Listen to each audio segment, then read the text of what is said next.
Hello good morning मेरे भाई। स्वागत है आप सभी लोगों का फिर से हमारे YouTube channel maths wonder by Naseem classes में, जहां हम लोग क्लास 10th के चैप्टर 5 के एक्सरसाइज 5.3 को सॉल्व कर रहे थे मेरे भाई, जिसमें हम लोग लास्ट क्वेश्चन नंबर 8 तक सॉल्व कर चुके थे और आपको स्क्रीन पर देखने को मिल रहा होगा। क्वेश्चन नंबर 8 तक हम लोग सॉल्व कर लिए थे लास्ट वीडियोज़ में मेरे भाई। आज हम लोग बाकी जितने भी सवाल बच गए हैं इस एक्सरसाइज के सारे सवालों को 1 बाय 1 हम लोग सॉल्व करेंगे मेरे भाई। हम लोग सीखे थे कि किसी भी एपी के सीरीज में अगर संख्याएं दे दी जाए और उसका सम आपसे योग पूछा जाए तो आप कैसे फाइंड करोगे। हम लोग ये भी पढ़े थे कि एक ही फार्मूला को एक्सपेंड करके 3-4 तरीके से लिखा जाता है और डाटा के अकॉर्डिंग जो है फार्मूला का इस्तेमाल करके हम किसी भी सीरीज के एपी के सीरीज के सम को फाइंड करते हैं मेरे भाई। आज हम लोग सवाल नंबर 9 से लेकर के 20 तक बेहतरीन सवाल है मेरे भाई, जो कि एग्ज़ामिनेशन पॉइंट ऑफ व्यू से बहुत ही इंपॉर्टेंट है और ये सब सवाल एग्ज़ाम में आता ही है मेरे भाई। आपको भी सीखना चाहिए कि ऐसे सवाल अगर एग्ज़ाम में आए तो आप कैसे सॉल्व करोगे। इसलिए बढ़ते हैं सवाल नंबर 9 की तरफ। सवाल नंबर 9 आपसे ये पूछा गया, if the sum of first 7 terms, शुरुआत के 7 संख्याओं का जोड़ अगर 49 है और 17वां संख्या जो है वो 289 है, तो आपसे पूछा कि बताइए पूरे के पूरे उस सीरीज में n टर्म तक यानी कि इनफाइनाइट नंबर ऑफ टर्म्स तक जो है उस पूरे संख्या का सम क्या होगा, ये आपसे पूछा गया। आई होप ये सवाल आपको समझ में आ गया कि सवाल आपसे क्या पूछा गया। अब इसको सॉल्व करते हैं मेरे भाई और देखते हैं कि इसका सॉल्यूशन हम लोग कैसे फाइंड करेंगे। क्वेश्चन नंबर 9 जो कि आपको देखने को मिल रहा है मेरे भाई, ये पूछा गया कि अगर 7 संख्याओं का जोड़ 49 है, 17 संख्याओं का जोड़ अगर 289 है, तो आपको बताना है कि SN यानी n तक की संख्याओं का योग क्या होगा मेरे भाई। अगर हम SN के फॉर्मूले में n की जगह 7 को पुट करें मेरे भाई तो क्या होगा, S7 इज इक्वल टू क्या होता है n/2 यानी कि 7/2 इंटू फिर क्या होता है 2a प्लस n-1 यानी कि 7-1 इंटू का d। ये होता है मेरे भाई। S7 की जगह आपको 49 लिखना है, ये 7/2 ही रहेगा मेरे भाई और ये कितना हो जाएगा, ये 2a प्लस का 6d हो जाएगा मेरे भाई। अगर इन यहाँ से 2 कॉमन लोगे तो ये 7/2 ही रहेगा मेरे भाई। 2 जैसे ही बाहर करोगे यहाँ पर a प्लस 3d बचेगा मेरे भाई। 2 और 2 कैंसिल आउट हो जाएगा। ये 7 मल्टीप्लाई में इधर डिवाइड में आ जाएगा मेरे भाई 49 के नीचे, यानी 49 के नीचे 7 आ जाएगा और यहाँ पर a प्लस 3d बचेगा। जब इसे कैंसिल आउट करोगे तो आपके पास a प्लस 3d बराबर 7 आएगा, जिसको आपको इक्वेशन फर्स्ट मान लेना है। सेम एज इट इज़ अगर आप S17 निकालना चाहो, n की जगह 17 पुट करोगे तो 17/2 ये होगा 2a प्लस 17-1 इंटू d होगा मेरे भाई। S17 जो है आपके पास 289 गिवन है, ये 17/2 ही रहेगा मेरे भाई। यहाँ पर हो जाएगा 2a प्लस 16d। अगर यहाँ से 2 कॉमन ले लोगे तो यहाँ पर a प्लस 8d बचेगा मेरे भाई। 2 कैंसिल आउट हो जाएगा। 17 मल्टीप्लाई में इधर डिवाइड में आ जाएगा, यानी 289 के नीचे 17 आएगा मेरे भाई और यहाँ पर a प्लस 8d होगा। जब इसको कैंसिल आउट करोगे तो a प्लस 8d बराबर 17 आएगा, जिसको आपको इक्वेशन सेकेंड मान लेना है। अब पहले और दूसरे इक्वेशन को इक्वेट करके आपको a और d का वैल्यू निकालना है मेरे भाई। उसके लिए आपको लिखना पड़ेगा कि from equation first and second, from equation first and second. पहला और दूसरा इक्वेशन से आपको क्या मिला मेरे भाई। पहला इक्वेशन आपके पास था a प्लस 3d बराबर 7, दूसरा इक्वेशन था a प्लस 8d बराबर 17। अगर आप इसका साइन बदलो, ये प्लस में है तो माइनस, ये भी माइनस और ये भी माइनस, तो ये कैंसिल आउट हो जाएगा मेरे भाई। 8 माइनस में है, 3 प्लस में है तो माइनस का 5d बचेगा। 17 माइनस में है और 7 प्लस में है तो माइनस का 10 बचेगा मेरे भाई। यहाँ से अगर आप d का वैल्यू निकालोगे तो ये माइनस माइनस कैंसिल आउट हो जाएगा, 10 के नीचे 5 आ जाएगा और जो d का वैल्यू होगा मेरे भाई, d का वैल्यू वो 2 आएगा। एक चीज़ तो आपने फाइंड कर लिया, d का वैल्यू निकाल लिया। अब d का वैल्यू आप किसी भी इक्वेशन में पुट कर दो, पहला या दूसरा किसी में भी, वहाँ से आप a फाइंड कर सकते हो। तो उसके लिए आपको लिखना पड़ेगा कि putting the value of d in equation first. पहले इक्वेशन में आपने d का वैल्यू पुट किया। पहला इक्वेशन आपके पास क्या था, a प्लस 3d यानी 3 इंटू 2 इज इक्वल टू 7। ये 6 हो गया, 6 जाके इधर सब्ट्रैक्ट कर देंगे तो कितना आएगा मेरे भाई, a का वैल्यू जो आएगा वो 1 आएगा। आपने d और a तो फाइंड कर लिया। अब आपको एस एन फाइंड करना है मेरे भाई। अब आपको एस एन फाइंड करने के लिए पहले लिखना पड़ेगा S n is equal to n upon 2 into 2a plus n minus 1 into d. अब जो जो वैल्यू आपके पास गिवन है मेरे भाई वो वैल्यू आपको पुट कर देना है, यानी कि एस एन तो वैसे ही रहेगा, एन का वैल्यू नहीं मालूम, एन अपॉन 2 ही रहेगा, 2a यानी 2 इंटू 1 होगा मेरे भाई, ये n माइनस 1 ही रहेगा और d की जगह आपको 2 लिखना है क्योंकि 2 आपने फाइंड किया है। ये n अपॉन 2 ही रहेगा मेरे भाई, ये हो जाएगा 2 और ये इससे मल्टीप्लाई करोगे तो ये 2n माइनस का 2 होगा मेरे भाई, जिसमें से ये 2 और ये 2 कैंसिल आउट हो जाएगा। अब आपके पास क्या बचा, S n is equal to n upon 2 into का 2n बचा मेरे भाई, जिसमें से ये 2 और ये 2 कैंसिल आउट हो जाएगा। तो जो आपके पास एस एन बचेगा मेरे भाई वो n स्क्वायर होगा और यही इस सवाल का आंसर होगा। आई होप आपको ये बात समझ में आ गया मेरे भाई। पढ़ते हैं हम लोग सवाल नंबर 10 जो कि आपको देखने को मिल रहा है मेरे भाई। इसमें ये पूछा गया सो दैट a1 a2 ऐसे करते करते an तक कोई संख्या है, फॉर्म एन AP जो कि AP के फॉर्म में है, जहाँ पर an जो है आखिरी संख्या वो ऐसे डिफाइन किया गया है कि an जो है वो 3 + 4n है, दूसरे में an जो है वो 9 - 5n है। तो आपको वो AP का सीरीज़ फाइंड करना है कि आखिर वो AP का सीरीज़ क्या है। और दोनों में जैसे ही आपने AP का सीरीज़ फाइंड कर लिया तो आपको दोनों के 15 टर्म का सम भी आपको बताना है, यानी लगातार 15 संख्याओं का योग कितना होगा ये भी आपको बताना है मेरे भाई। ठीक है, आई होप सवाल आपको समझ में आ गया। अब देखिए इस ऐसे सवाल एग्ज़ाम में एकदम पूछा ही जाता है मेरे भाई, और ऐसे सवाल को आपको ज़्यादा फोकस करना है क्योंकि लास्ट ईयर भी ये सवाल एग्ज़ाम में आया था जिसमें ऐसे टर्म्स दे दिए गए थे, आखिरी संख्या an दे दिया गया था और आपसे AP का सीरीज पूछा गया था मेरे भाई। 10वां नंबर सवाल के लिए क्या क्या गिवन है मेरे भाई, आपके पास ये कहा गया कि जो an है वो आपके पास 3 + 4n है और इसको देखते हुए आपको AP का सीरीज़ फॉर्म करना है मेरे भाई, बनाना है। इसके लिए आपको क्या करना पड़ेगा, लिखना पड़ेगा कि putting n is equal to 1, यानी n की जगह अगर आप 1 रखोगे तो आपको क्या मिलेगा, वी गेट, तो ये होगा a1, यहाँ पर होगा 3 + 4 × 1 यानी कि 3 + 4 यानी कि a1 जो होगा मेरे भाई वो आपका 7 होगा। सेम एज इट इज़ आपको फिर लिखना पड़ेगा putting n is equal to 2, we get, क्या हमको मिलेगा, तो यहाँ हो जाएगा a2 और ये होगा 3 + 4 2 = 8 यानी जो आपके पास a2 होगा वो 11 होगा मेरे भाई। फिर अगर आप यहाँ से 3 पुट करोगे, putting n is equal to 3, तो आपको क्या मिलेगा मेरे भाई, ये हो जाएगा आपका a3 और ये हो जाएगा आपका 3 + 4n था यानी 3 + 4 × 3, 4 × 3 12 होता है मेरे भाई, 12 में 3 ऐड करोगे तो ये 15 होगा। सेम एज इट इज़ अगर आप 4 पुट करोगे, putting n is equal to 4, तो आपको क्या मिलेगा मेरे भाई, जैसे ही यहाँ 4 पुट करोगे तो ये 16 हो जाएगा, 16 में 3 ऐड करोगे तो ये कितना हो जाएगा मेरे भाई, 19 हो जाएगा, यानी कि a4 जो होगा वो आपके पास 19 होगा।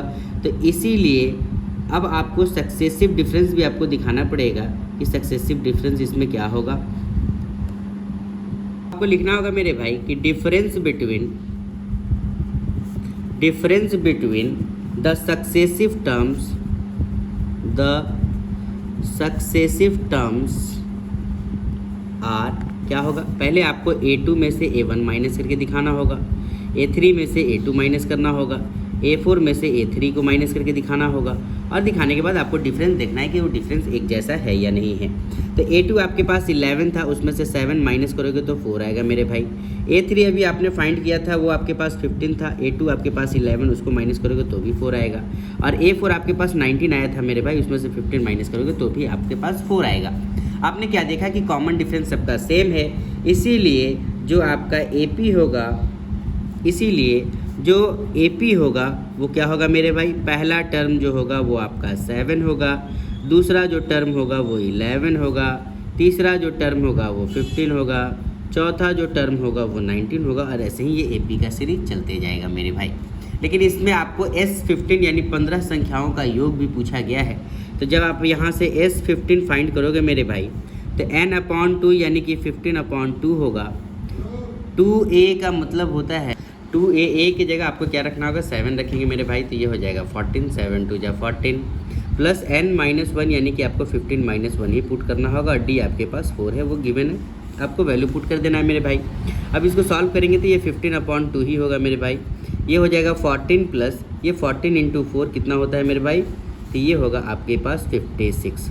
जब दोनों को ऐड करोगे तो ये 15/2, इन दोनों को ऐड करेंगे 14 और 56 तो कितना हो जाएगा मेरे भाई, ये 70 हो जाएगा। 2 के टेबल में 70 35 टाइम्स में जाएगा, यानी जो आपके पास S15 आएगा वो 15 यानी 15 × 35 होगा मेरे भाई।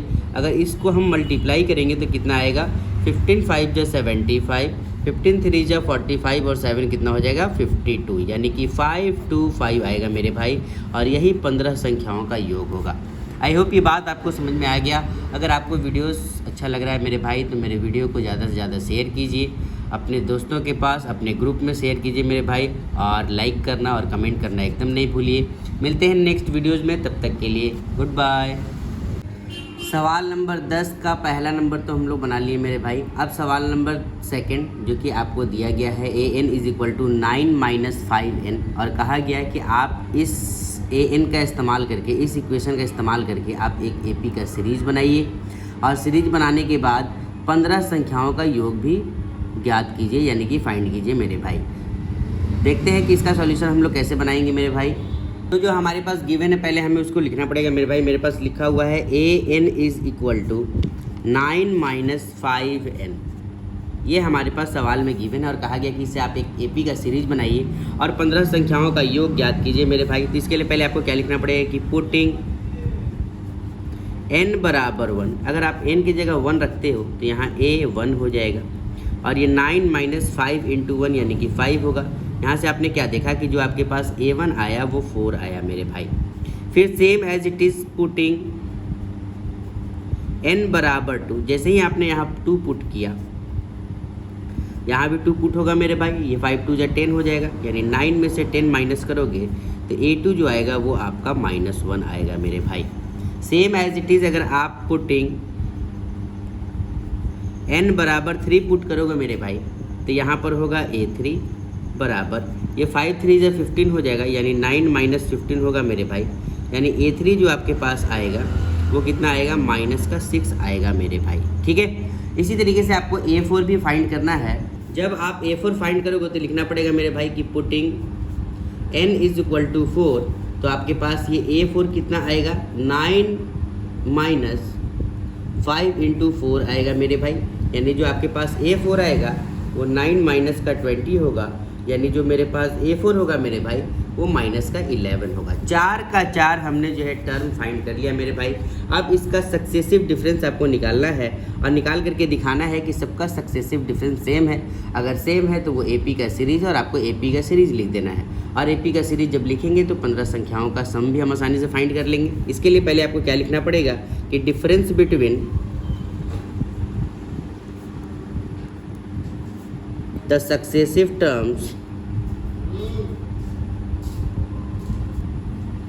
तो ऐसे लिखना पड़ेगा मेरे भाई, difference between the successive terms, और आपको सबका डिफरेंस फाइंड करना होगा। जैसे a2 में से a1 घटाना होगा, a3 में से a2 माइनस करना होगा, a4 में से a3 को माइनस करोगे मेरे भाई। a2 आपके पास कितना गिवन था, a2 आपके पास था -1, और इसमें से a1 कितना था भाई, तो वो 4 था। जब इसको घटाओगे तो ये -5 आएगा मेरे भाई। सेम एज इट इज़ आपके पास a3 कितना गिवन था मेरे भाई, a3 आपके पास था -6, और -6 में से जब माइनस करोगे -1 को यानी कि a2 को, तो ये +1 बन जाएगा, ये भी मेरे पास -5 ही आएगा मेरे भाई।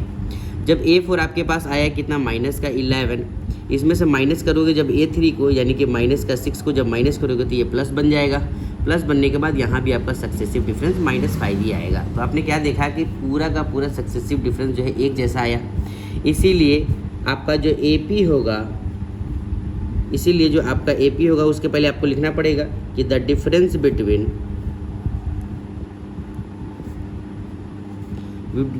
The successive terms are same.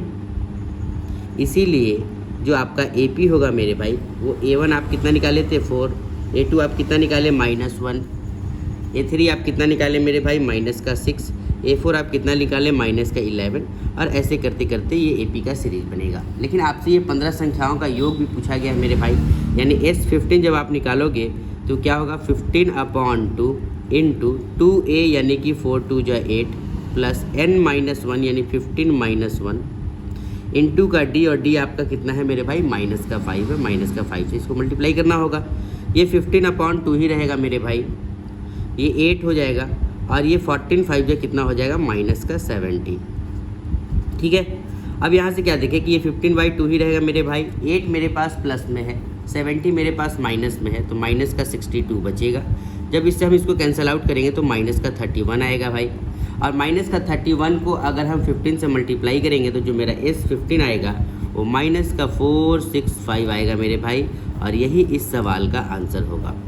I hope आपको समझ में आ गया कि अगर कोई भी इक्वेशन आपको दे दिया जाए और इक्वेशन देने के बाद अगर आपसे AP का सीरीज पूछ लिया जाए तो आप कैसे फाइंड करोगे मेरे भाई। ठीक है, अगर वीडियोस आपको समझ में नहीं आ रहा तो आप रिपीट करके देखो, और अगर वीडियोस अच्छा लग रहा है मेरे भाई तो वीडियो को लाइक शेयर जरूर करो। बढ़ते हैं नेक्स्ट सवाल की ओर, सवाल नंबर 11। ये सवाल नंबर 11 मेरे भाई, इसमें ये पूछा गया, if the sum of first n term of AP, n term तक के AP का सम जो है वो 4n माइनस का n स्क्वायर है। आपसे पूछा गया what is the first term, तो आपको बताना है कि फर्स्ट टर्म यानी A1 क्या है। जो A1 होता है उसी को S1 भी कहते हैं मेरे भाई, ये आपको बताना है। फिर आपसे पूछा गया what is the sum of first 2 terms, यानी कि A1 प्लस A2 का सम आपसे पूछा गया। फिर आपसे ये भी कहा गया कि what is the second term, यानी A2 क्या होगा, ये भी आपको बताना है। फिर आपको A3 भी बताना है, A10 भी बताना है मेरे भाई, और AN भी बताना है। इसमें बहुत सारे सवाल हैं, 4-5 सवाल है। बारी बारी से सारे सवाल को सॉल्व करते हैं मेरे भाई, और देखते हैं कि कैसे हम लोग इसका सॉल्यूशन फाइंड करेंगे।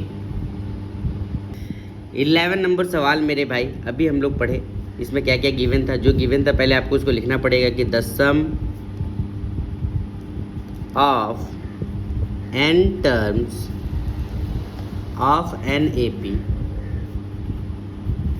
गिवन बाय, क्या दिया हुआ है वो हम लोग को, तो वो दिया हुआ है Sn is equal to 4n minus का n स्क्वायर। ये कहा गया कि आपके पास जो आखिरी संख्या है वो 4n माइनस का n स्क्वायर के रूप में है। तो सबसे पहले आपसे पूछा गया कि A1 बताइए, यानी जैसे ही आप n का वैल्यू 1 पुट करोगे मेरे भाई, लिखोगे कि putting n is equal to 1, तो क्या मिलेगा, फर्स्ट टर्म आपको मिलेगा, यानी कि जिसको हम कहते हैं S1 मिलेगा आपको मेरे भाई। यहाँ n लिखोगे तो इज इक्वल टू ये 4 इंटू 1 हो जाएगा, और ये माइनस का 1 स्क्वायर होगा मेरे भाई, यानी से S1 यहाँ से फाइंड करोगे तो ये 4 माइनस का 1 होगा, यानी जो S1 होगा वो आपके पास 3 होगा।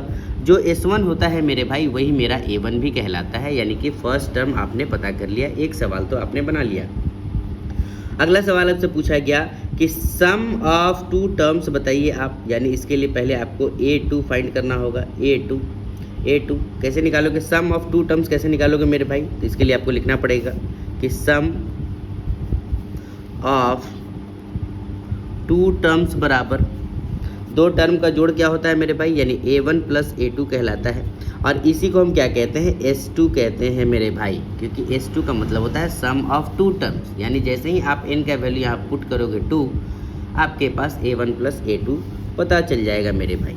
यानी कि जैसे ही आप s का वैल्यू 2 यहाँ पुट किए तो ये आपके पास कितना हो गया, 4 2 जा 8 माइनस 2 का स्क्वायर यानी कि 4, तो आपके पास जो S2 आया मेरे भाई वो आपके पास कितना आया, 4 आया। S2 किसको कहते हैं, A1 प्लस A2 को ही कहा जाता है। फिर तीसरा, अब ये पूछा गया कि सम ऑफ 2 टर्म्स बताइए, तो सम ऑफ 2 टर्म्स आपके पास 4 हो गया, पहला टर्म आपके पास 3 हो गया। फिर अगला सवाल पूछा कि आप सेकेंड टर्म बताइए, यानी A2 बताइए, तो हम जानते हैं मेरे भाई कि S2 बराबर होता है A1 प्लस A2, जिसमें से S2 हम निकाले कितना, 4, A1 मेरे पास कितना है वो 3, यहाँ से हम सेकेंड टर्म A2 निकाल सकते हैं मेरे भाई, 3 ले जा करके इधर घटा देंगे तो जो मेरा सेकेंड टर्म आएगा मेरे भाई वो 1 आएगा। यानी से यहाँ से हम तीसरा सवाल भी फाइंड कर लिए कि सेकेंड टर्म हमारे पास क्या होगा, तो वो 1 होगा।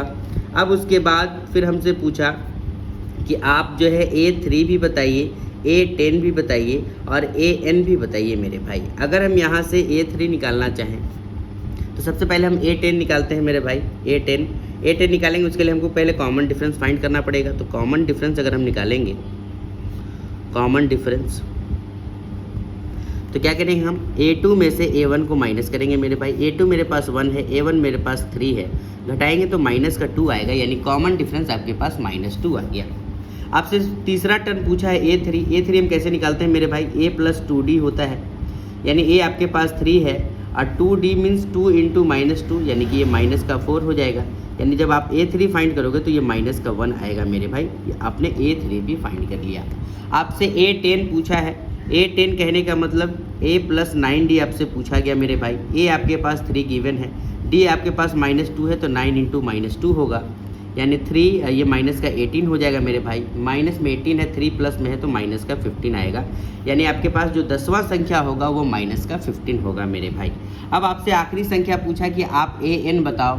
जब AN फाइंड करेंगे मेरे भाई, AN, उसके लिए आपको फार्मूला लिखना पड़ेगा, A + n - 1 × D होता है मेरे भाई, जिसमें आपके पास A जो है वो 3 गिवन है, N आपको पता नहीं है -1, D आपके पास -2 गिवन है मेरे भाई। ये 3 का 3 रहेगा।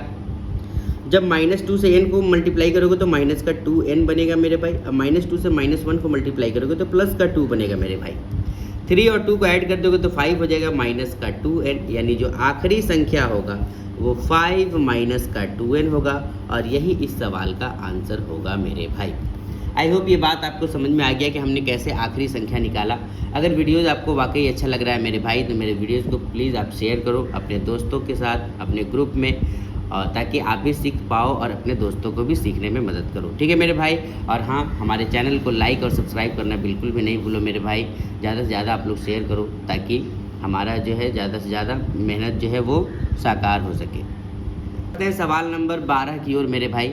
ये जितना भी मेहनत हो रहा है ये सब आप लोगों के लिए हो रहा है मेरे भाई, इसलिए हमारी मेहनत को देखते हुए आप प्लीज़ हमारे वीडियोज़ को लाइक करो। आपका एक लाइक जो है हमें आगे बढ़ने में मदद करेगा और हमें कॉन्फिडेंस भी देगा, हिम्मत भी देगा, ताकि मैं हर दिन आपके लिए ऐसा वीडियोस बना सकूं जिससे आपको फ़ायदा हो सके मेरे भाई, ठीक है। अब बढ़ते हैं सवाल नंबर 12 की ओर और देखते हैं कि सवाल नंबर 12 क्या है मेरे भाई। आपको कोई भी सवाल में अगर दिक्कत हो तो आप प्लीज़ कमेंट बॉक्स में कमेंट करके बताओ कि ऐसा कौन सा सवाल है जिसमें आपको दिक्कत है। वैसे सवालों को जो है सॉल्व करके आपको बताया जाएगा, ताकि आपका कन्फ्यूज़न आसानी से दूर हो सके, ठीक है मेरे भाई। अब सवाल नंबर 12 ये देखते हैं क्या है। सवाल नंबर 12 आपसे ये पूछा गया है, find the sum of first 40 positive integers. लगातार 40 संख्याओं का योग बताना है जो 6 के पहाड़े में आता है। अब आपको लगातार 6 के पहाड़े के 40 संख्याओं को लिखना है और उसको जोड़ करके बताना है मेरे भाई। तो हम इसको कैसे AP के सीरीज़ में लिखेंगे पहले, इसके लिए पहले आपको लिखना पड़ेगा मेरे भाई कि the first 40 positive integers divisible by 6 are क्या होगा। तो उसके लिए जो हमारा इंटीजर्स होगा उसमें पहला संख्या तो हमारा 6 ही होगा, लेकिन जो दूसरा संख्या होगा मेरे भाई वो क्या होगा, 12 होगा, तीसरा 18 होगा, उसके बाद 24 होगा। यानी 6 का टेबल का ऐसे 40 संख्या आपको लिखना है। यहाँ से अगर आप D निकालोगे मेरे भाई तो दूसरा संख्या जो आपका होगा उसमें से पहला संख्या माइनस करोगे, दूसरा संख्या 12 होगा, उसमें से 6 माइनस करोगे तो आपका डिफरेंस 6 ही आएगा मेरे भाई। यानी और 40 संख्या पूरा का पूरा दिया हुआ है, यानी कि n बराबर आपके पास 40 गिवन है मेरे भाई। इसलिए आपको S40 निकालना है। S40 निकालोगे तो n/2 यानी 40/2 होता है। 2a यानी 2 × 6 होगा, प्लस n-1 यानी 40 - 1 होगा मेरे भाई, और इंटू का d मीन्स इंटू का 6 होगा। इसको जब सॉल्व करोगे तो ये 20 हो जाएगा, ये 12 होगा, प्लस ये 39 × 6 होगा मेरे भाई, ये 20 का 20 रहेगा, ये 12 का 12 रहेगा। 39 × 6 जब मल्टीप्लाई करोगे तो ये 234 आएगा मेरे भाई। 20 का 20 रहेगा, जब इन दोनों को ऐड कर दोगे 12 और 234 को तो ये कितना आएगा मेरे भाई, 246 आएगा। 246 को जब आप 20 से मल्टीप्लाई करोगे तो वो कितना आएगा, 4920 आएगा मेरे भाई। यानी जो S40 होगा वो 4920 होगा, और यही इस सवाल का आपका आंसर होगा मेरे भाई। आई होप ये आपको समझ में आया कि ऐसा सवाल आप कैसे बनाओगे एग्ज़ाम में, और आपसे सवाल कैसे पूछा जा रहा है, और सॉल्यूशन हम लोग कैसे फाइंड कर रहे हैं मेरे भाई, ठीक है। अब बढ़ते हैं सवाल नंबर नेक्स्ट यानी सवाल नंबर 13 की ओर, और देखते हैं 13 नंबर सवाल क्या है। सवाल नंबर 13 में आपसे पूछा गया कि find the sum of first 15 multiples of 8, यानी 8 के पहाड़े का 15 संख्या अगर लगातार लिखा जाए तो 15 संख्याओं का योग क्या होगा, ये आपसे पूछा गया मेरे भाई।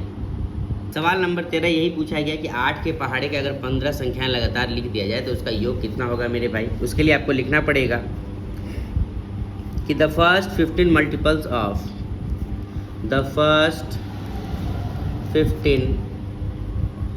Multiples of 8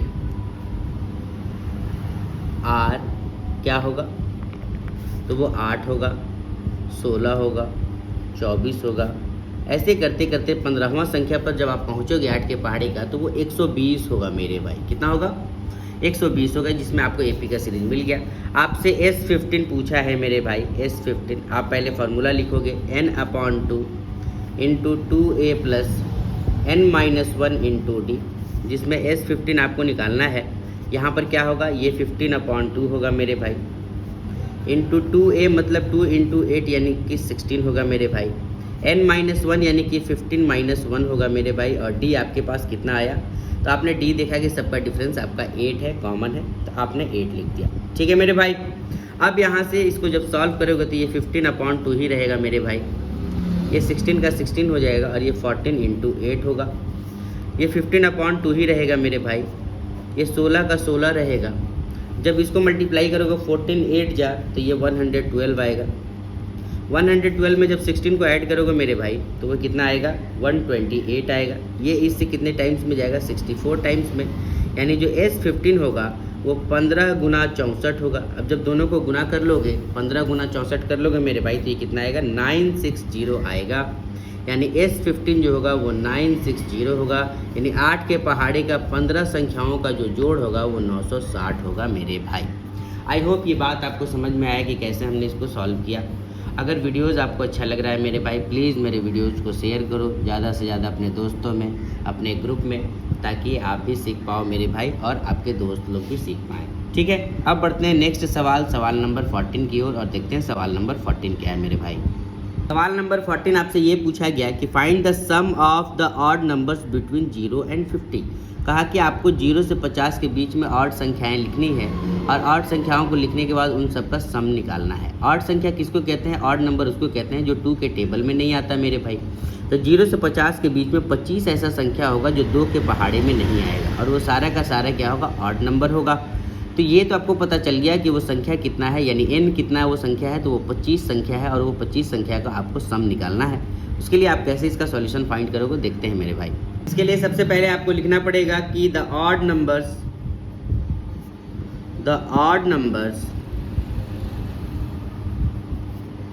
between 0 and 50 are क्या होगा, तो वो होगा पहला है ऑड नंबर, तीसरा भी ऑड नंबर, पांचवा है ऑड नंबर, सातवां है ऑड नंबर। ऐसे करते करते हम 49 तक पहुंचेंगे मेरे भाई।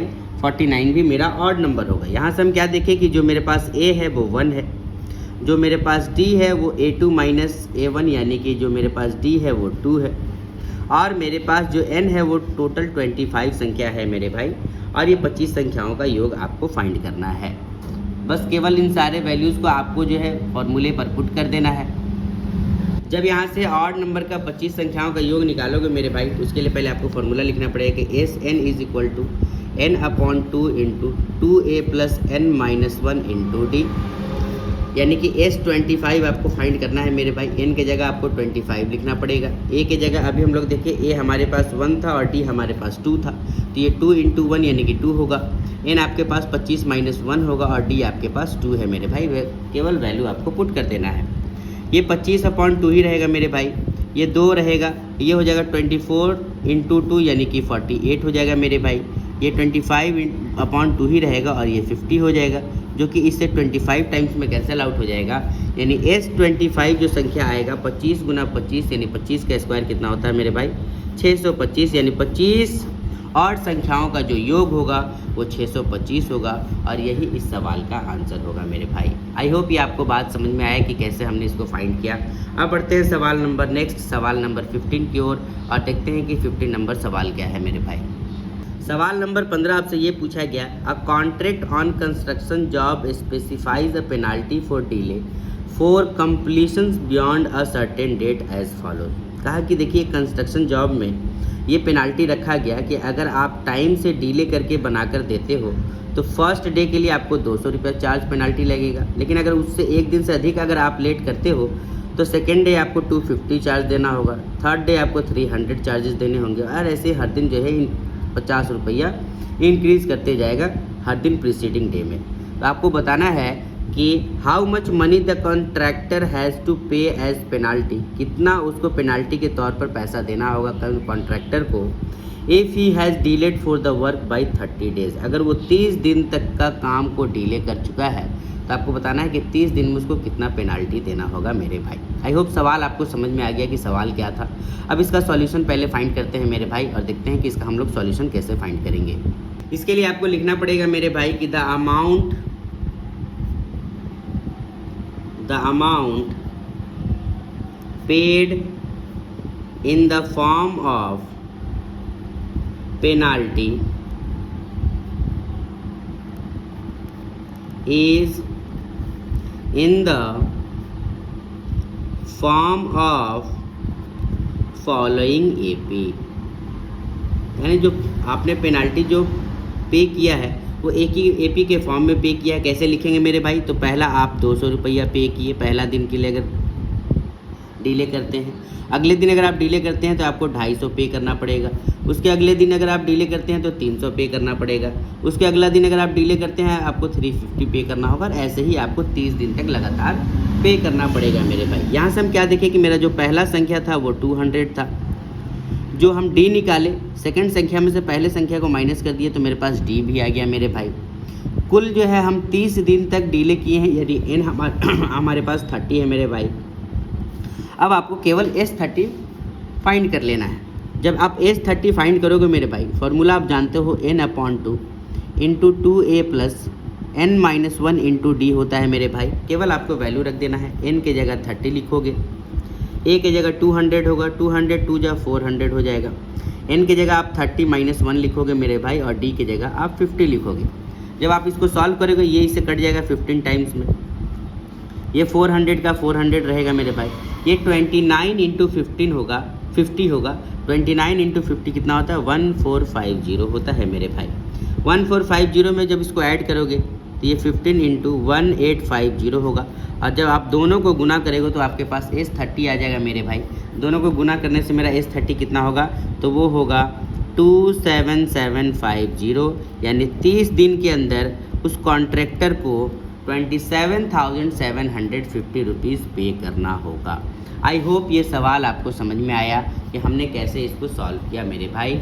अगर आपको एक बार में समझ में नहीं आ पा रहा है तो आप वीडियोस को बार बार रिपीट करके देखो, आपको एकदम समझ में आ जाएगा मेरे भाई। अब बढ़ते हैं सवाल नंबर 16 की ओर, और देखते हैं कि 16 नंबर सवाल क्या है मेरे भाई। सवाल नंबर 16 आपसे ये पूछा गया, the sum of 700 is to be used to give 7 cash prizes to the students of a school for their overall academic performance। बोला कि 700 रुपया हमारे पास कलेक्ट है और वो 700 रुपये को 7 प्राइज़ के बीच में बांटना है बच्चों के बीच में। और ये प्राइज़ कैसे रखा गया? कहा कि ईच प्राइज़ जो है, हर एक प्राइज़ जो है 20 रुपया कम है पहले वाले प्राइज़ के मुकाबले। 7 कैश प्राइज़ आपको देना है, और 7 कैश प्राइज़ जो है वो 700 रुपये आपको डिस्ट्रीब्यूट करना है बच्चों के बीच में, और एक प्राइज़ जो है दूसरे प्राइज़ के मुकाबले 20 रुपया कम है। तो आपको बताना है कि हर एक प्राइज़ का वैल्यू कितना है, यानी 7 को जो प्राइज़ रखा गया उन 7 प्राइज़ का क्या क्या वैल्यू था वो आपको बताना है मेरे भाई। आई होप सवाल आपको समझ में आ गया कि सवाल क्या था। अब बढ़ते हैं सॉल्यूशन की ओर और देखते हैं कि इसका सॉल्यूशन हम कैसे फाइंड करेंगे। सवाल नंबर 16 कैसे लिखेंगे मेरे भाई? इसके लिए आपको पहले लिखना पड़ेगा the amount let the amount of for first prize, the amount for first prize, पहला प्राइज़ के लिए जो अमाउंट था उसको हमने मान लिया कि वो x होगा। नंबर ऑफ़ प्राइजेस कितने हैं मेरे भाई? तो नंबर ऑफ़ जो प्राइजेस है वो आपके पास 7 गिवन है, 7 प्राइजेस है, और टोटल अमाउंट कितना है मेरे भाई? तो आपके पास जो टोटल अमाउंट है वो आपके पास 700 रुपया गिवन है मेरे भाई। इसीलिए द सीरीज ऑफ 7 प्राइजेस क्या होगा? द सीरीज ऑफ 7 प्राइजेस क्या होगा मेरे भाई?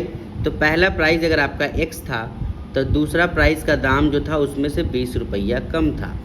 फिर उसके बाद तीसरा जो प्राइस था वो आपका उसमें 20 रुपया और कम, यानी इसके मुकाबले 20 यानी 40 रुपया कम था। चौथा प्राइस जो था वो 60 रुपया कम था। पांचवा प्राइस जो था वो 80 रुपया कम था।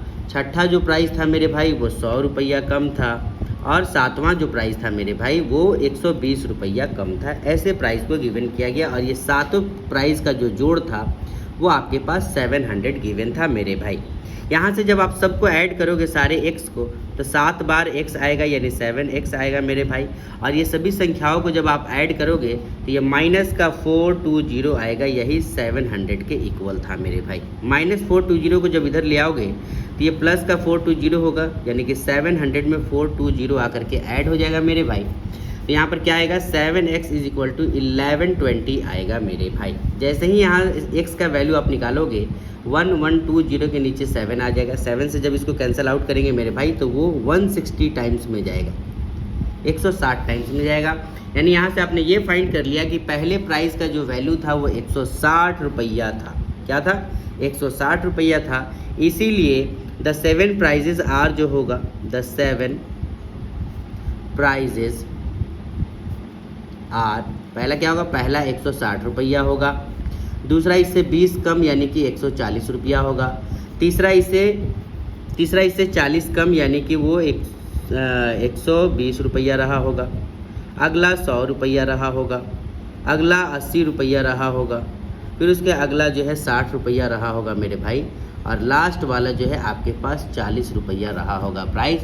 और यही सातों प्राइस मिलाने के बाद 700 रुपया हो जाता है। आई होप ये सवाल आपको समझ में आया कि हमने कैसे इसको सॉल्व किया मेरे भाई। आपको समझ में आ गया होगा। अगर आपको वाकई अच्छा लग रहा है वीडियोस मेरा भाई तो प्लीज़ मेरे वीडियोस को शेयर करो। आप प्लीज़ अपने दोस्तों में, अपने आसपास में, अपने स्कूल में, अपने ग्रुप में प्लीज़ शेयर करो मेरे भाई, ताकि आप ज़्यादा से ज़्यादा लोगों तक इस वीडियो को पहुंचा पाओ। आपका एक लाइक जो है वो हमें कॉन्फिडेंस देगा और इससे आपके लिए मैं हर दिन वीडियोस बनाऊंगा ताकि आपको हर एक वीडियोस आपके लिए फ़ायदेमंद हो और इससे आपको कुछ ना कुछ बेनिफिट्स हो मेरे भाई। ठीक है, इसलिए आप मेरे वीडियोस को प्लीज़ शेयर करो, लाइक करो, कमेंट करो और आप ज़्यादा से ज़्यादा शेयर जरूर करो मेरे भाई। अब बढ़ते हैं सवाल नंबर 17 की ओर और देखते हैं कि सवाल नंबर 17 क्या है। सवाल नंबर 17 ये पूछा गया मेरे भाई, in a school students thought वो of planting trees in and around the school to reduce air pollution. It was decided that the number of trees that each section of each class will plant will be the same as the class in which they are studying. A section of class 1 will plant 1 tree, section of class 2 will plant 2 tree. ऐसे ही करके class 12 तक चला. There are 3 sections of each classes. How many trees will be planted by the students? कहा कि देखिए एक school में ये प्लानिंग किया गया कि सारे बच्चों को स्कूल में प्लांटेशन करना है ताकि एयर पॉल्यूशन रिड्यूस हो सके. इसके लिए ये डिसाइड किया गया कि जो क्लास 1 का बच्चा होगा तो 1 क्लास का है तो वो 1 पेड़ लगाएगा, क्लास 2 का बच्चा है तो वो 2 पेड़ लगाएगा, 3 का है तो वो 3 पेड़ लगाएगा. ऐसे करते करते क्लास 12 तक पहुंचा और 12 का बच्चा 12 पेड़ लगाया. हर एक क्लास में 3-3 सेक्शन था. तो बताना है कि टोटल 12 क्लास में जो टोटल सेक्शन हुआ 36, वो सारे सेक्शन के बच्चे मिला करके टोटल कितने प्लांट्स को जो है प्लांटिंग की, ये आपको बताना है मेरे भाई. आई होप ये सवाल आपको समझ में आ गया कि सवाल आपसे क्या पूछा गया. अब इसका सॉल्यूशन फाइंड करते हैं और देखते हैं कि इसका हम सॉल्यूशन कैसे फाइंड करेंगे मेरे भाई. इसके लिए आपको लिखना पड़ेगा मेरे भाई कि ईच सेक्शन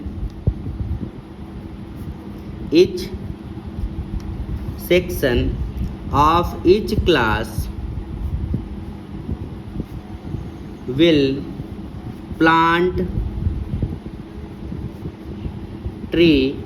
हर एक क्लास के बच्चे को पेड़ लगाना है और हर एक क्लास के बच्चे में 3-3 सेक्शन है तो 3 सेक्शन है हर एक क्लास में, तो वो 3 से मल्टीपल होगा मेरे भाई. यानी हर एक क्लास में 3-3 सेक्शन है तो 3 गुना के वो क्लास होगा.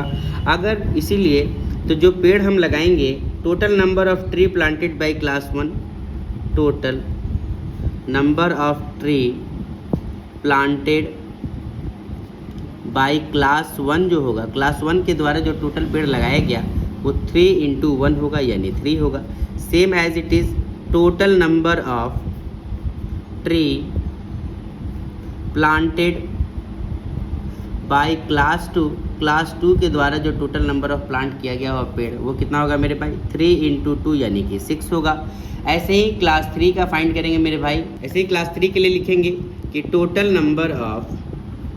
Number of tree planted by class third के द्वारा जो टोटल नंबर ऑफ प्लांट किया गया होगा वो कितना होगा मेरे भाई 3 × 3 यानी कि 9 रहा होगा। ऐसे ही टोटल नंबर ऑफ क्लास 4 अगर हम निकालेंगे तो वो 16 होगा। तो इससे हम क्या देखें कि जो हमारा सीरीज़ आया, वो जो सीरीज़ आया एपी का, वो सीरीज़ क्या है, पहले क्लास के द्वारा 3 प्लांट, दूसरे क्लास के द्वारा 6 प्लांट, तीसरे क्लास के द्वारा 9 प्लांट, ऐसे करते करते 12वां के पास जब पहुँचे तो 12वां क्लास में भी 3 सेक्शन था, यानी कि वो 12 या 36 टोटल वो लोग 36 प्लांट लगाया होगा। अब ये सीरीज़ आपके पास आ गया। अब कहा गया 1 से लेकर के 12 तक टोटल कितने प्लांट लगाए गए। यहाँ से हम क्या देखें कि ए मेरे पास 3 है, डी मेरे पास कितना गिवन है मेरे भाई, तो 6 - 3 यानी कि डी मेरे पास जो है वो गिवन है 3, और मेरे पास जो ए एन है वो आखिरी संख्या वो 36 है मेरे भाई, आखिरी संख्या मेरे पास 36 है। और टोटल जो है 1 से लेकर के 12 तक गए, तो यानी एन मेरे पास जो था वो एन मेरे पास 12 है मेरे भाई। अब यहाँ से 12 संख्याओं का योग आपको फाइंड करना है, तो आप यहाँ से निकालोगे S12 क्या होता है मेरे भाई formula, n/2 × 2a + n - 1 × d, यानी n की जगह आप 12 × 2 लिखोगे। 2a कहने का मतलब 2 3 × 6, n की जगह आप क्या लिखोगे 12 - 1, और d की जगह क्या लिखोगे मेरे भाई 6, 3 का 3 लिखोगे, क्योंकि आपने कॉमन डिफरेंस यहाँ d 3 निकाला है। अब इसको सॉल्व कर दोगे मेरे भाई, ये हो जाएगा आपका 6, ये आपका 6 ही रहेगा, 11 3 × 33 हो जाएगा, यानी कि 6 और ये इंटू 6 33 और 6 को ऐड करेंगे तो कितना आएगा मेरे भाई 39 आएगा। यानी कि कुल 12 क्लास के बच्चों ने कुल 234 पेड़ लगाया है, और यही टोटल नंबर ऑफ पेड़ों की संख्या है मेरे भाई, और यही आपसे पूछा भी गया था। आई होप ये सवाल आपको समझ में आया कि सवाल आपसे क्या पूछा गया था और हमने कैसे सॉल्यूशन को फाइंड किया। ठीक है मेरे भाई, अब बढ़ते हैं सवाल नंबर 18 की ओर, और 18 नंबर सवाल देखते हैं कि 18 नंबर सवाल क्या है मेरे भाई। 18 नंबर सवाल ये आपको देखने को मिल रहा है, अ spiral is made up of successive semi circles with centre alternately at A and B, starting with the center A of radii 0.5 cm, फिर 1 cm, 1.5 cm, 2 cm as shown in figure अभी आपको दिखाता हूँ। आपको पूछा है कि what is the total length of such spiral made up of 13 consecutive semi circles. सवाल आपसे ये पूछा गया कि एक स्पाइरल है मेरे भाई, और ऐसे इस स्पाइरल को मोड़ करके जो है सेमी सर्कल बनाया गया। सबसे छोटा सेमी सर्कल ये बना, फिर उसके बाद यहाँ पर ये सेमी सर्कल बना, फिर उसके बाद ये तीसरा सेमी सर्कल बना, ये चौथा सेमी सर्कल बना, ऐसे फिर आगे चल के ये 5वां बनेगा, फिर ये 6ठा बनेगा। ऐसे करते करते 13 ऐसे सेमी सर्कल बनाए गए, जिसमें से पहले वाले का जो रेडियस था वो 0.5 था, उसके आगे वाले का 1 था, उसके नेक्स्ट वाले का जो है 1.5 था, चौथे वाले का 2 था, 5वें वाले का 2.5 था। ऐसे रेडियस जो है गिवन था, और ये रेडियस ऐसे बढ़ते गया। ऐसे 13 बार लगातार जो है ऐसे सेमी सर्कल बना। तो आपको बताना है कि इन सारे स्पाइरल को अगर खोल दिया जाए तो खोलने के बाद इस स्पाइरल का जो लेंथ होगा वो लेंथ कितना होगा, ये आपको बताना है मेरे भाई। यानी ये सेमी सर्कल मोड़ करके अगर इसको बनाया गया, अगर ये पूरे तार को खोल करके स्ट्रेट किया जाए तो वो तार की लंबाई क्या होगी, ये आपको बताना है। यानी सारे स्पाइरल का सम आपको बताना है मेरे भाई। आइए देखते हैं कि उन स्पाइरल का सम हम कैसे फाइंड करेंगे। जानते हैं मेरे भाई कि जो सरकमफेरेंस होता है, circumference of semi circle, circumference of जो सेमी सर्कल होता है वो होता है πr होता है मेरे भाई, πr। तो इसीलिए आपके पास जो रेडियाई गिवन है, रेडियाई जो है रेडियस का प्लूरल होता है। तो रेडियाई ऑफ जो सेमी सर्कल गिवन है मेरे भाई, रेडियाई ऑफ सेमी सर्कल वो आपके पास क्या गिवन है, तो वो आपके पास है 0.5 cm, फिर आपके पास 1 cm, फिर आपके पास 1.5 cm, फिर आपके पास 2 cm, 2.5 cm, ऐसे डॉट ये रेडियाई चलता गया। अगर आप लेंथ यहाँ से निकालना चाहो, लेंथ ऑफ पहला spiral, length of first spiral, इन पहले जो है उस स्पाइरल का लेंथ अगर आप निकालना चाहो, जिसको हम L1 नाम देते हैं, वो क्या होगा मेरे भाई, वो पाई आर होगा, यानी कि पाई इंटू 0.5 होगा, यानी 0.5 पाई होगा मेरे भाई। सेम ऐसे ही लेंथ ऑफ आप सेकेंड स्पाइरल निकालोगे जिसको आप L2 नाम दोगे, तो वो क्या होगा, पाई इंटू 1 होगा, यानी कि ये केवल पाई रहेगा मेरे भाई। इसी तरीके से लेंथ ऑफ जब आप थर्ड स्पाइरल निकालोगे जिसको आप L3 कहोगे, तो ये पाई इंटू के 1.5 होगा मेरे भाई, यानी ये 1.5 कहलाएगा मेरे भाई। ठीक है, ऐसे ही लेंथ ऑफ 4 स्पाइरल निकालोगे, लेंथ ऑफ 5 स्पाइरल निकालोगे, तो ये आगे की ओर बढ़ते जाएगा। आपने क्या देखा कि जितना भी लेंथ आपने फाइंड किया, पहला लेंथ आपके पास 0.5 पाई आया, दूसरा लेंथ 1 पाई आया, तीसरा लेंथ 1.5 पाई आया। ये एक एपी का सीरीज बनते गया मेरे भाई, जिसमें आप क्या लिखोगे कि वहाँ पर जो पहला संख्या आपका था वो 0.5 पाई था। ठीक है मेरे भाई, जब आप यहाँ से कॉमन डिफरेंस निकालोगे तो सेकेंड वाला 1 पाई में से आप 0.5 पाई A2 में से A1 को घटा दोगे, तो जो आपका D आएगा मेरे भाई वो भी 0.5 पाई आएगा, 0.5 पाई आएगा। और टोटल ऐसे कितनी संख्याएं हैं, तो टोटल जो है 13 जो है सेमी सर्कल बना था, यानी 13 जो है संख्याओं का आपको लेंथ निकालना है। इसीलिए जब आप S13 फाइंड करोगे मेरे भाई, तो n की जगह आप 13/2 लिखोगे। 2a यानी 2 इंटू a आपके पास 0.5 पाई होगा मेरे भाई, प्लस n-1 यानी 13-1 होगा मेरे भाई, और d आपके पास 0.5 गिवन था, वो ऐसे ही एज इट इज़ लिखोगे। सवाल में ये कहा गया कि पाई अगर आपके पास इस इक्वेशन में आता है तो पाई की जगह आपको 22/7 पुट करना है मेरे भाई।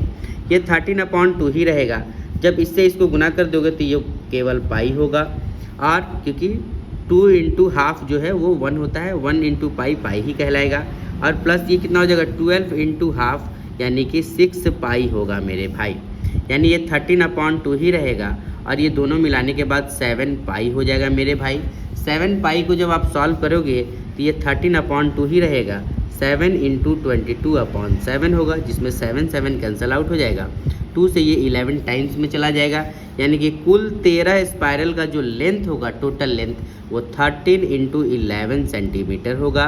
जब आप इसको मल्टीप्लाई करोगे तो ये कितना आएगा मेरे भाई, ये 143 सेंटीमीटर आएगा, यानी टोटल 13 स्पाइरल सेमी सर्कल का जो योग होगा, लेंथ होगा, वो 143 सेंटीमीटर होगा, और यही इस सवाल का आंसर होगा मेरे भाई। आई होप ये सवाल आपको समझ में आया कि हमने कैसे सॉल्व किया मेरे भाई। अब बढ़ते हैं नेक्स्ट सवाल, सवाल नंबर 19 की ओर, और सवाल नंबर 19 देखते हैं कि 19 नंबर सवाल क्या है मेरे भाई। सवाल नंबर 19 जो कि आपको स्क्रीन पर देखने को मिल रहा है, ये कहा गया कि 200 logs are stacked in the following manner. 200 लकड़ियों को इस तरीके से सजाया गया कि 20 लॉग्स इन द बॉटम, सबसे आखिरी संख्या में 20 लकड़ी थे, उसके ऊपर वाले रॉ में 19 लकड़ी थे, उसके ऊपर वाले में 18, उसके ऊपर वाले में 17, उसके ऊपर वाले में 16। ऐसे करते करते जो है इस लकड़ियों को सजाया गया। तो आपको बताना है कि बताइए सबसे टॉप पर, सबसे ऊपर कितनी लकड़ी होगी, और ये आपसे ये भी पूछा गया in how many rows are the 200 logs placed, और कितनी रॉज बने होंगे, 200 लकड़ियों को सजाने के लिए कितने रॉज बने होंगे, कितने जो है खांचा बना होगा जिस पर हमने लकड़ियों को सजाया। जैसे ये एक खांचा हुआ, ये दूसरा हुआ, ये तीसरा हुआ, ऐसे कितने खांचे बने होंगे, और ये कहा गया कि सबसे टॉप पर कितनी लकड़ियों को रखा गया होगा, आपको ये बताना है। आई होप ये सवाल आपको समझ में आ गया कि सवाल क्या था। अब देखते हैं मेरे भाई कि इसका सॉल्यूशन हम कैसे फाइंड करेंगे। सवाल में आपके पास जो जो गिवन है भाई, मैं पहले आपको उसको लिखना पड़ेगा। लिखेंगे number of logs in bottom row, कितने थे, number of logs in bottom row कितना था मेरे भाई, 20 लॉग जो है, 20 लकड़ियाँ सबसे नीचे रखा गया था। नेक्स्ट उसके बाद लॉग्स इन नेक्स्ट रो, उसके ऊपर वाले में कितना लकड़ी रखा गया, 19 रखा गया, फिर इसके ऊपर वाले में 18 रखा गया, और ऐसे ही वो सीरीज़ बनता गया। तो यहाँ से हम एपी का वो सीरीज़ क्या देखें, पहले वो 20 आया, फिर आगे चल के वो 19 हुआ, फिर ऐसे चल के वो 18 हुआ, फिर उसके बाद 17 हुआ, और ऐसे वो लकड़ी का गुच्छा सजाते गए हम लोग। ठीक है, ये एपी का एक सीरीज़ बना, जहाँ पर हम क्या देखें कि पहला संख्या मेरे पास 20 रहा, मेरे पास जो डी रहा, दूसरे संख्या में से पहले संख्या को माइनस करेंगे मेरे भाई, 19 में से 20 को माइनस करेंगे तो माइनस का 1 आएगा। कुल जो है आपके पास लकड़ियाँ जो है, कुल लकड़ियों का जो योग है वो आपके पास 200 है, वो गिवन है, वो भी आपके पास गिवन है मेरे भाई। आपसे पूछा गया कि लॉग सजाने का जो रॉ की संख्या है यानी नंबर ऑफ रॉज यानी n आपसे पूछा गया, और उसके बाद ये भी आपसे पूछा गया कि सबसे ऊपर कितनी लकड़ियाँ रही होंगी, यानी कि सबसे ऊपर कहने का मतलब कि इधर से सबसे आखिरी संख्या पर कितनी लकड़ियाँ रही होंगी मेरे भाई, ये आपको बताना है। ठीक है, अब इसको देखते हैं इसका सॉल्व कैसे करेंगे मेरे भाई। तो पहले हम यहाँ से n को फाइंड करेंगे। n जैसे ही फाइंड हो जाएगा तो हम आसानी से जो है सबसे आखिरी वाला संख्या भी हम बता देंगे मेरे भाई। ठीक है, चलिए सबसे पहले n फाइंड करते हैं। देखते हैं कि जो Sn का फॉर्मूला होता है मेरे भाई वो n/2 into 2a plus n minus 1 into D होता है मेरे भाई, जिसमें Sn आपके पास 200 था। n जो है वो आपको फाइंड करना है, ये n/2 ही रहेगा। a आपके पास 20 था, 20 इंटू 2 40 हो जाएगा। n आपको फाइंड करना है मेरे भाई, और d आपके पास -1 आया था। ये 2 डिवाइड में इसके पास मल्टीप्लाई होगा तो ये 400 बना देगा। ये n इंटू ये 40 का 40 रहेगा। -1 से n को गुना करेंगे माइनस का n होगा, -1 से -1 को गुना करेंगे तो प्लस का 1 होगा मेरे भाई। यहाँ n इंटू 40 और 1 41 हो जाएगा, माइनस का n बचेगा मेरे भाई। जब आप इसको n से मल्टीप्लाई करोगे तो ये 41n माइनस का n स्क्वायर बनेगा, और ये 400 एज इट इज़ रह जाएगा मेरे भाई। ठीक है, अगर आप सबको इधर ले आओगे, क्योंकि आपका कभी भी स्क्वायर वाला संख्या कभी भी माइनस में नहीं होना चाहिए अगर वो वेरिएबल है तो इन दोनों संख्या को जब आप इक्वल के इधर ले आओगे तो ये n संख्या जो है वो n स्क्वायर बन जाएगा, ये 41 जो है माइनस का 41n बन जाएगा, और ये 400 एज इट इज़ अपने जगह पर ही रहेगा मेरे भाई, और इज इक्वल टू 0 बन जाएगा। यहाँ आपने क्या देखा कि ये एक क्वाड्रेटिक इक्वेशन बन गया। क्या बन गया? ये क्वाड्रेटिक इक्वेशन बन गया। अब आप इसको मिडिल टर्म से स्प्लिट करोगे और इसका वैल्यू निकालोगे, यानी 400 का एलसीएम निकालोगे, और एलसीएम निकालने के बाद आपको 41 लाना है। आपने क्लास 9th में ही ये चीज़ सीखा होगा। जब इसको आप मिडिल टर्म से स्प्लिट करोगे मेरे भाई, ये n स्क्वायर होगा, 400 का एलसीएम निकालोगे तो 16 इंटू 25 जो है वो 400 होता है। 16 गुना 25 400 होता है मेरे भाई बस, और 16 और 25 को आप जोड़ोगे तो वो 41 भी आएगा मेरे भाई।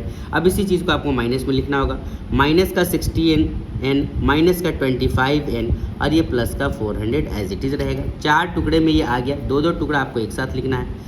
n स्क्वायर माइनस का 16n एक साथ, माइनस को कॉमन लेगो तो ये 25n माइनस का 400 हो जाएगा मेरे भाई। माइनस कॉमन लेने से चौथा संख्या भी माइनस हो जाता है। अब इन दोनों में कॉमन हम क्या देखें कि n कॉमन है तो यहाँ से n माइनस 16 होगा। इन दोनों में 25 कॉमन है, यहाँ भी n माइनस 16 होगा मेरे भाई। तो एक होगा n माइनस 25 और एक होगा n माइनस 16 बराबर 0। यहाँ से n का वैल्यू निकालोगे तो 25 आएगा, यहाँ से n का वैल्यू निकालोगे तो 16 आएगा। अब सवाल आपसे ये पूछा गया, देखा गया कि अगर आपका n का वैल्यू एक तरफ तो 16 आता है और एक तरफ आपके पास 25 आता है।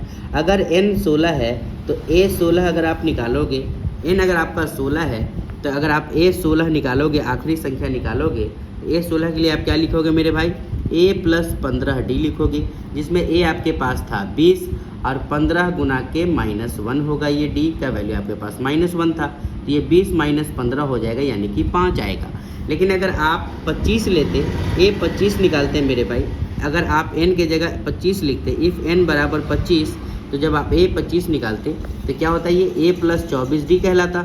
यहाँ से अगर आप सॉल्व करते a की जगह 20 और ये 24 इंटू माइनस का 1 होता, तो ये 20 और ये माइनस का 24 होता है, तो इसका आंसर -4 आता। तो लकड़ियाँ जो है वो -4 की संख्या में नहीं होती, लकड़ियाँ जो है वो 5 की संख्या में होती, क्योंकि ये 16 जो हमारा n आया है ये आखिरी संख्या है, यानी पूरे के पूरे 16 रॉ बने, उसमें जो 16वां नंबर पर जो लकड़ी की संख्या थी वो 5 संख्या थी, ना कि -4। क्योंकि अगर वो 25 संख्याओं का लॉट्स होता, यानी 25 रॉ बनता, तो उसमें सबसे आखिरी संख्या पर सबसे ऊपर पर जो लकड़ी की संख्या होता वो -4 नहीं होता, क्योंकि किसी भी चीज़ों की संख्या माइनस में नहीं होता है ना, वो प्लस में होता है। इसलिए आपको n का वैल्यू 16 लेना होगा, और ये आपको एज्यूम करना होगा कि n का वैल्यू 25 पॉसिबल नहीं है, n का वैल्यू 16 ही पॉसिबल है, क्योंकि सबसे आखिरी संख्या में लकड़ियों की जो संख्या होगी वो 5 होगी। सबसे आखिरी कहने का मतलब सबसे टॉप पर जो लकड़ियों की संख्या होगी वो 5 होगी, ना कि -4 होगी। इसलिए आपको n का वैल्यू 16 लेना होगा, और इसके लिए आपको एक लाइन लिखना पड़ेगा, द 200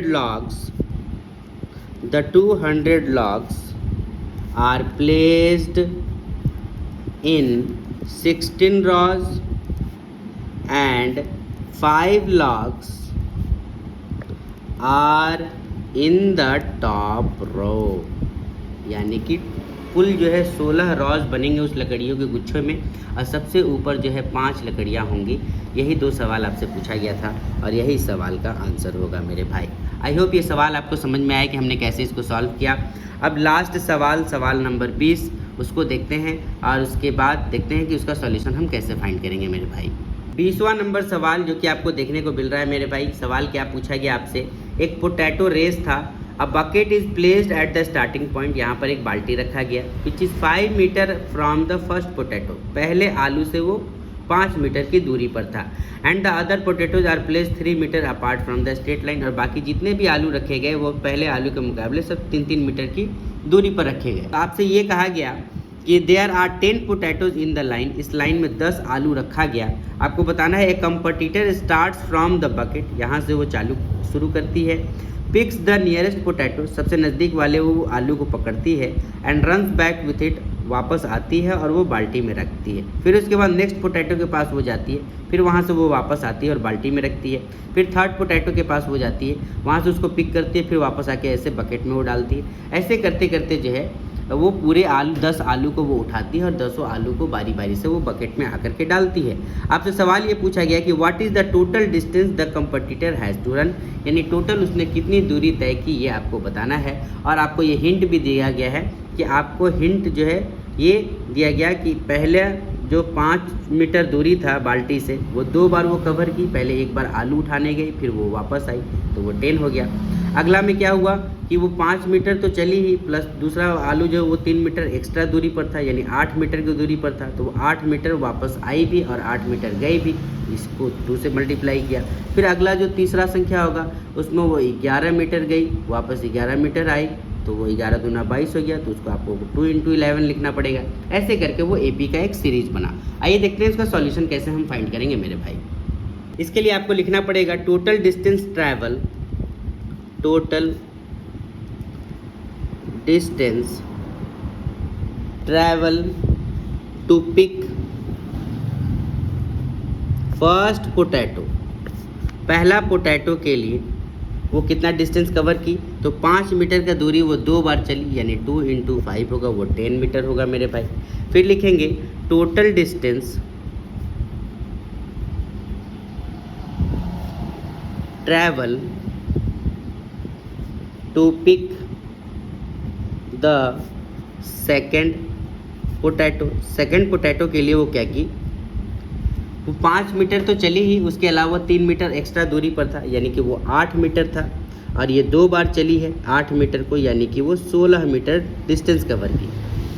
ऐसे ही वो आगे बढ़ते गई। तो सिमिलरली जो आपका एपी का जो सीरीज बना, पहले वो 10 मीटर चली, दूसरा वो 16 मीटर चली, तीसरा वो कितना चलेगी, तो वो 22 मीटर चलेगी। क्यों? क्योंकि 8 मीटर तक तो वो आई ही।